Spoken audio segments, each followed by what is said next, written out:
So yun mga katrops, bali ngayon nga pala is magdi-DIY ulit tayo ng bracket ng ating MDL mga katrops, no. So kasi yung MDL ko is parang hindi ako kontento sa pagkakalagay eh. Kaya lalagyan natin ng bracket, no. Kasi medyo ito siya. Oh. So ito kasi yung MDL natin mga katrops, no. Bali dito ko nilagay sa may radiator. So bali nakatagilid siyang ganyan. So 'di ba dapat yan nakatayo siyang ganoon. So kaya parang pangit yung bato ng ilaw niya. Hindi ko alam kung dahil sa pagkakabit ng ganito. Kaya siguro pangit siya kasi hindi siya sabog. Ano siya, totally solid ang ano niya, parang flashlight. Diretso ang bato ng ilaw niya. So dati ko kasing MDL is sabog na sabog yung ilaw. Eh ngayon nagpalit ako ng mas malaki na to, mga katrop, no, is ang pangit ng bato ng ilaw niya. So ngayon hindi ko alam kung bakit gano'n. Kasi DIY ko lang din yung pagkakabit ng wiring yan eh. Ginaya ko lang din sa dating nakakabit na MDL ko. So okay naman yung pagkakabit, no, parang wala namang epekto yung pagkakabit ko ng wire. Kaso ang ano ko nga is yun, ganun yung bato ng ilaw niya. So yung dilaw lang naman, pero pag yung dalawang kulay na two colors na puti sa kadilaw, sabog. Pero yung pagdilaw, parang flashlight lang, tutok lang sa isang So hindi ko alam kung ito yung dahilan, pero try ko na rin kasi nga rin napapangitan ako sa ganitong forma. So ayan, maglalagay tayo ng bracket dito. Para at least ito is nakatayo siya talagang ganun. Nakaganon ng form. Hindi siya ganyan nakatagilid. Kasi ito yung pinaka-bracket niya. Dapat nga nakatayo siyang ganun. So ayun, may nabili nga tayong bracket. So palalaki lang natin ng butas. At ito nga yung bracket na nabili natin mga katrops, no. Ayan. So ito pang ata to eh. Di ba nata pang motor to na bracket, pang cabinet ata to mga katrops sa gilid. So yung nabili ko ito naman dahil magdi-DIY tayo is tingin ko ubra naman na to mga katrops para doon sa bracket na yan. So hindi naman naaangal to kung para saan ba siya eh. Kung para ba sa aparador to o para sa motor. Hindi man na ang gagawin ko na lang is palalakihin ko yung butas para pumasya yung tornilyo sa dito. Ito. Tapos yan, is pipinturahan na lang natin ng kulay itim. Kaya matibay yan mga katrops nyo. Kasi yung pagkakaano nyo dito. Ayan, matibay itong bracket na to mga katrops. Panalo to. So hindi siya uga-uga. Kasi baka mamaya may mabili tayo na para sa motor is mauna naman yung bracket. Yung uga-uga siya. So ito matibay to. Saka budget lang to mga katrops, murang-mura.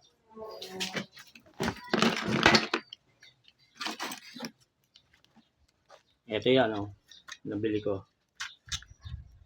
So magkano lang siya? 4 na piraso na siya. Ayan. 4 na piraso na mga katrops, no? So may sobra pang dalawa, pwede pa natin gamitin yan kung saan man meron. So tingin ko pang nga to, pang cabinet to. Yun nga hindi naman naangal yan mga katrops pag kinabit natin sa motor. No? Pipinturahan lang natin yan, okay na yan, goods na yan. So ayun, umpisa na natin pag-aayos na ito at pagkabit. Okay, let's go! So, natin to mga katrops, no? Ayan yung butas. So, barinahin natin, palalaki lang natin ng konti hanggang kumasya yung tornilyo na pagkakabitan natin.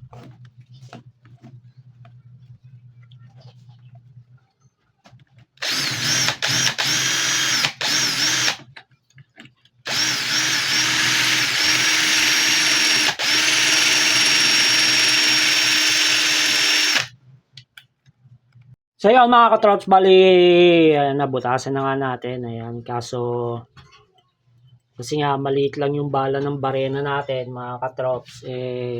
Magpapalit na tayo ng tornilyo, no? So ito na lang yung gagamitin nating tornilyo. Buti na lang meron pa akong extra tornilyo dito na nakatago.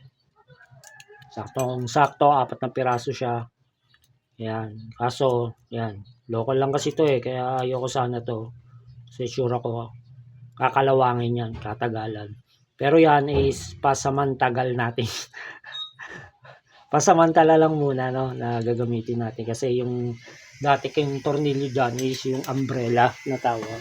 Na stainless siya. So ayan, yung dati kong tornilyo. Kaso nga, ayun, malaki siya eh. So, matrabaho kung bubutasin natin yan. Ayan, no? Inano-ano ko na nga lang para magkasya. Kasi nga, wala tayong bala ng barena na malaki-laki para sana dito.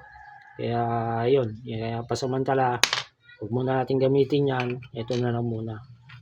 Para hindi tayo mahirapan maigi. So, ayan, nabutas natin siya. Mga katrop. May tinit pa. So, okay na yan.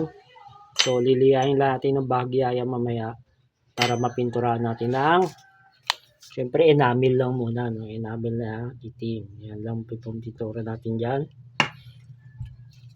Tapos, kakabit na natin yung bracket, mga katrops. So, yan, may 400 ako dito liya, mga katrops. Ayan, liyahin na natin to para kumapit yung pintura kasi nga bago pa siya. Pag pininturahan natin kaagad to is baka magtuklapan lang katagalan. So gagasgasin na natin ng bahagyaya mga katrop.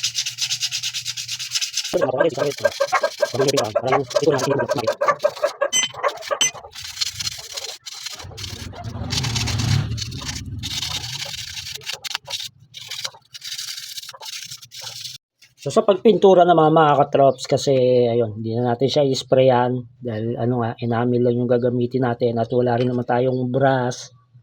Is cotton buds na lang yung ating gagamitin. Okay, pinturahan natin.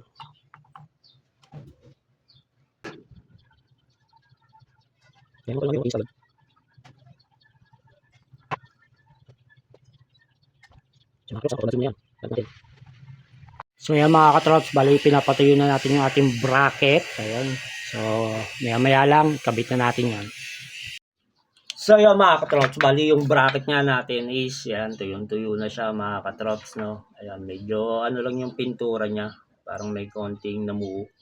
Eh kasi nga enamel lang naman yung pintura natin at cotton buds lang yung pinang ano natin. Pero okay na yan, goods na yan, no. So ay kakabit na natin siya mga katrops. Ayun, baklas ko ng MDL. Ito. So ayan, kakabit na natin to mga katrops. Let's go! So, ang LDL natin is nakaganon. Para mas okay nga to.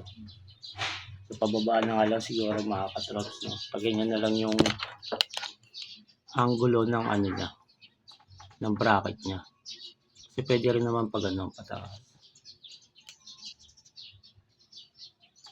Pero tingin ko parang mas okay yung ganyan. So, ganyan na lang siguro gagawin natin. Sige, kabit na natin yan. Kita natin.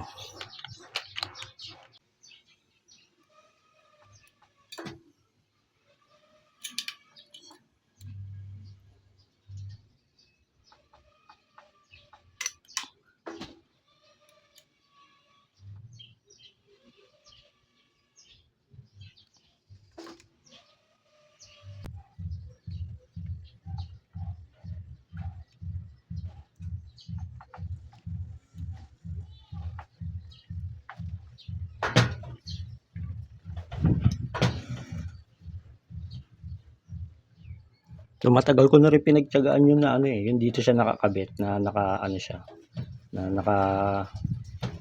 nakaganon, matagal na rin eh.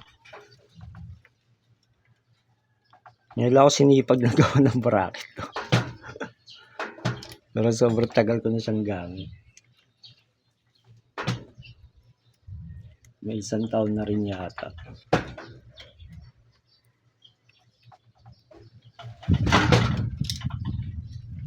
Ayan, ayaw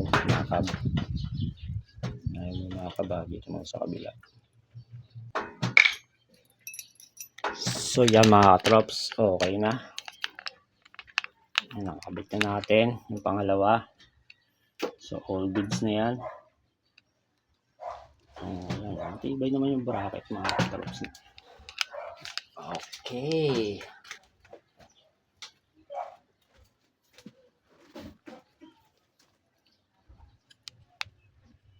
Yan, nakayuko na yan mga katrops. Para ano. Tapos yung kabila. Yun. Ayan pa isa. So yun mga katrops, bali nakatapos na naman tayo ng isang DIY na naman natin mga katrops na yung bracket niya. So yun, bali ang gastos natin dyan is yung bracket lang talaga na binili natin. Na halos wala pa 100 kasi pag tumingin ka sa Lazada ng bracket na ganyan, may higit 100 din yan. So, ayun, medyo nakamenos tayo mga katrops. So, ayun, kaya kayo, kung kaya nyo lang din, so gawin nyo, kayo na gumawa para makamenos din kayo. So, paano mga katrops, hanggang dito na lang. Bye-bye!